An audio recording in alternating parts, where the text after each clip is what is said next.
T'en as marre d'avoir des douleurs au niveau du cou, t'as essayé les massages, t'as essayé les étirements, t'as essayé le chaud, le froid, le tiède, de changer ta posture au travail, mais malgré tout, tu gardes ces douleurs au niveau des cervicales et globalement, tu sais pas trop quoi faire. Dans cette vidéo, je vais t'expliquer l'une des principales erreurs que je retrouve régulièrement chez mes patients au cabinet qui peuvent expliquer ces douleurs de cou. Et pour ce faire, on va reprendre un chouïa d'anatomie parce que quand on parle du cou, de quoi on parle exactement? La région du cou, elle est complexe. Évidemment, vous avez les vertèbres, mais c'est pas le thème de la vidéo aujourd'hui. On va plutôt s'occuper du musculaire qui est quand même une grande cause de douleur dans nos cabinets. On a le principal muscle dont on entend beaucoup parler qui est le muscle trapèze. Il commence globalement base du crâne, mais là on a épargné les cheveux. Il y a le trapèze supérieur, le trapèze moyen et le trapèze inférieur. Mais ce muscle est le plus superficiel et il y en a en profondeur. Qu'est-ce qu'on a quand on est un peu plus en profondeur? On a les muscles au niveau de l'omoplate, les muscles rhomboïdes qu'on appelle globalement les fixateurs. On a ici le muscle élévateur de l'omoplate qui est un petit muscle dont on va parler juste après. Ici, le supraépineux qui est plutôt un muscle de l'épaule. Et là, vous avez d'autres muscles comme le splénus qui est aussi responsable des mouvements d'extension au niveau cervical. Mais il n'y a pas que les muscles de derrière, même si très souvent les patients ont plutôt des douleurs derrière, vous avez aussi toute une musculature devant. Et là, on a donc les clavicules et le sternum, mais vous avez ici le SCOM, le sternocléido-occipito-mastoïdien. Vous avez aussi les muscles scalènes et ensuite vous avez l'os hyoïde avec des muscles sous-hyoïdiens et des muscles sus-hyoïdiens. Mais pourquoi est-ce que je vous parle autant de muscles? Un peu pour la même raison que pour les lombaires. C'est quand la dernière fois que vous avez travaillé vos SCOM, vos sus ou sus-hyoïdiens? Autre chose que vos trapèzes supérieurs, quand est-ce que vous avez stimulé votre splénus et quand est-ce que vous avez bossé votre élévateur de l'omoplate? On a des modes de vie où on utilise très peu ou pas assez notre cou et nos épaules. La seule chose qu'on va avoir tendance à faire, c'est avoir les épaules qui vont plutôt remonter et qui vont d'ailleurs créer un petit peu ces douleurs et ces tensions que vous avez au niveau du cou. Donc évidemment, vous allez avoir envie de venir étirer vos trapèzes et je vous invite à venir étirer en venant incliner ici au maximum. Vous pouvez mettre la main dans le dos ici et jouer un petit peu sur les différentes positions. Un peu plus de rotation dans un sens pour avoir un peu plus de trapèze et un peu plus de rotation dans l'autre sens pour cette fois cibler un peu plus l'élévateur. Ça, ce sont des très bons exercices qui vont vous soulager sur le court terme. De la même manière qu'au niveau des lombaires, on a des fois tous connu cette douleur un peu en barre qui ne donnait qu'une envie, c'était de nous pencher en avant pour venir nous étirer et nous détendre quand on piétine, quand on fait les magasins ou les musées.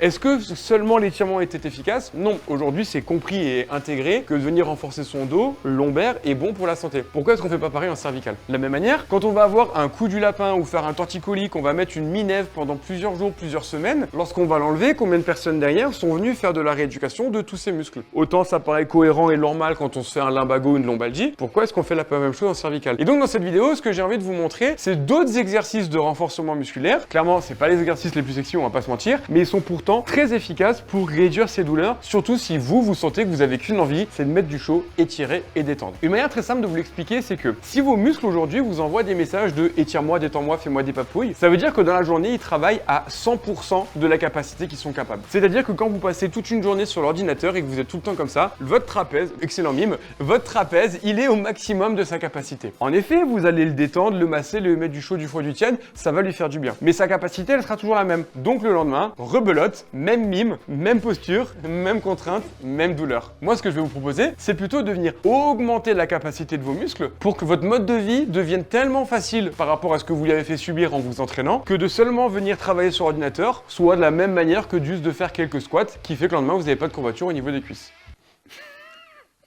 Tu pars de chez moi, s'il te plaît. Allez.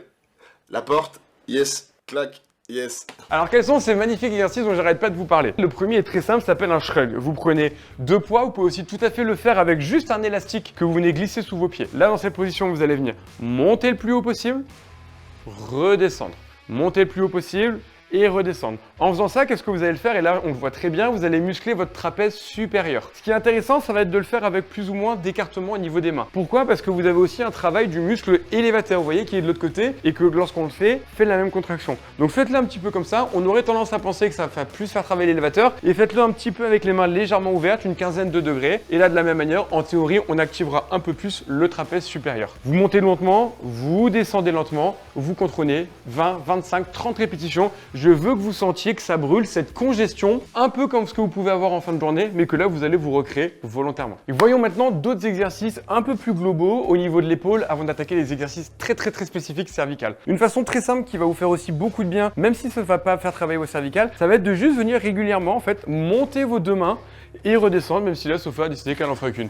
Donc vous venez monter à fond, redescendre. Pourquoi est-ce que c'est intéressant? Parce qu'en faisant ça, vous allez venir mobiliser vos omoplates et on l'a vu qu'il y avait un lien direct entre les omoplates et les cervicales par l'intermédiaire des muscles trapèzes, des muscles élévateurs. Et en faisant ça, du coup, vous allez aussi mobiliser tous les muscles. Vous pouvez le faire en hauteur et vous pouvez aussi tout à fait le faire sur les côtés, un seul ou deux bras. De toute façon, c'est Sophia qui décide dans cette vidéo. Et d'ailleurs, c'est elle qui va vous faire toute la suite. D'autres exercices super intéressants et cette fois, on va être beaucoup plus spécifique des muscles cervicaux. On va venir travailler les fléchisseurs et aussi les extenseurs. La bonne nouvelle, c'est que quoi que vous allez faire travailler, ce sera bénéfique. Dans cette étude, ils ont pris des patients qui avaient des douleurs de cou depuis très longtemps. Qu'est-ce qu'ils ont fait? Un groupe, ils leur ont fait travailler les muscles fléchisseurs et l'autre groupe, il leur a fait travailler les muscles extenseurs. Bonne nouvelle, qui avait le moins de douleur? Le bon groupe. Le bon groupe, c'est-à-dire les deux groupes avaient eu une réduction de leur douleur. Sans faire de bilan, juste en faisant travailler les muscles des jambes, dans les deux cas, ça les avait améliorés. Donc, comme on a tendance à dire, vous pouvez pas vous tromper à faire du renfort. Un premier exercice un peu global, aussi bien pour les fléchisseurs que l'extenseur, ça va être le pigeon. Vous allez venir rentrer au maximum et ensuite aller chercher loin devant. Et là, vous faites en même temps.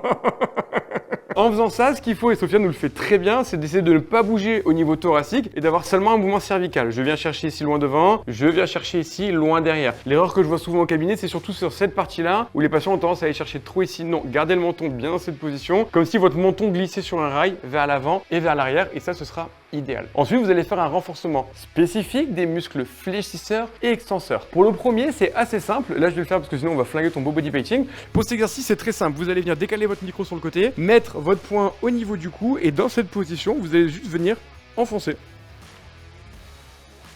C'est pas très visuel, c'est pas très joli, mais ça ressemble à ça. Et vous allez juste venir tenir cette position pendant 20-30 secondes. L'idée, c'est de garder une contraction statique permanente sans bouger particulièrement. Vous pouvez aussi tout à fait le travailler en étant allongé sur la table. Dans cette position, vous allez légèrement décoller la tête, rentrer un petit peu le menton et tenir. Et là, il y a la pesanteur qui va vous falloir vous faire poser la tête. Vous tenez en essayant de garder le menton rentré, cette tête décollée, 20, 30, 45 secondes. Vous allez sentir une contraction des muscles de devant, ceux qu'on est venu vous représenter comme le muscle du scom et une partie des muscles sus et sous-hyoïdiens qui vont se contracter pour venir maintenir la tête dans cette position. C'est que vous êtes dans le bon travail. Enfin, les muscles extenseurs, il va y avoir différentes façons de les travailler. On va le voir avec Sophia sur la table. Vous allez déjà pouvoir juste venir tenir en statique en essayant de garder une bonne position et un bon alignement de la tête. Et une fois que c'est maîtrisé, vous allez pouvoir le faire en dynamique. C'est le genre d'exercice qu'on peut voir très souvent dans les sports de combat, dans les sports comme le rugby, parce qu'ils ont besoin d'avoir un tonus musculaire présent et important pour stabiliser et éviter de prendre, je t'épargne, des coups parce que c'est leur sport. Mais même si vous n'avez pas besoin de mettre aussi lourd que eux, venir prendre ces exercices pour réintégrer votre musculature est extrêmement pertinente. Vous commencez en statique, puis vous le ferez ensuite en dynamique et n'ayez pas peur d'utiliser des poids. Je ne vous demande pas une fois encore de mettre une vingtaine de kilos, mais de mettre un petit poids ou une bouteille de 1 litre, 2 litres sera une très bonne façon de venir le travailler en dynamique pour bouger dans tous les sens. Donc voilà un petit peu ce topo que vous allez pouvoir faire. Vous avez travaillé la musculature de ce qu'on appelle plutôt la ceinture scapulaire, le shrug, les mouvements d'épaule, les mouvements d'omoplate, un mouvement global denté et rétroversion de la tête avec l'exercice du pigeon et ensuite du renforcement extrêmement spécifique des muscles fléchisseurs et des muscles extenseurs au niveau cervical pour avoir un travail global mais spécifique de la région qui vous embête. Si vous avez envie de le travailler, partez sur en général 15 à 20 répétitions maximum dans un premier temps, augmentez ensuite un petit peu les répétitions et n'hésitez pas à utiliser de la charge, ça peut faire peur mais pourtant c'est important pour votre santé. Si cette vidéo vous a plu, pensez à mettre un gros pouce bleu. Si vous avez des questions, comme d'habitude vous mettez ça dans les commentaires. Dites-moi quelle zone vous aimeriez que je vous fasse en body painting pour d'autres vidéos et puis si c'est pas le cas, pensez à vous abonner. En attendant, si cette vidéo vous a plu, je vous en partage deux autres. Celle-ci juste là qui va vous parler des douleurs d'épaule, elle est encore en body painting. On va parler un petit peu de la coiffe des rotateurs et de quel type d'exercice faire. Et puis si vous avez envie de revoir Sophia, je vous mets une autre vidéo en body painting qu'on avait fait juste ici. Allez, on met laquelle?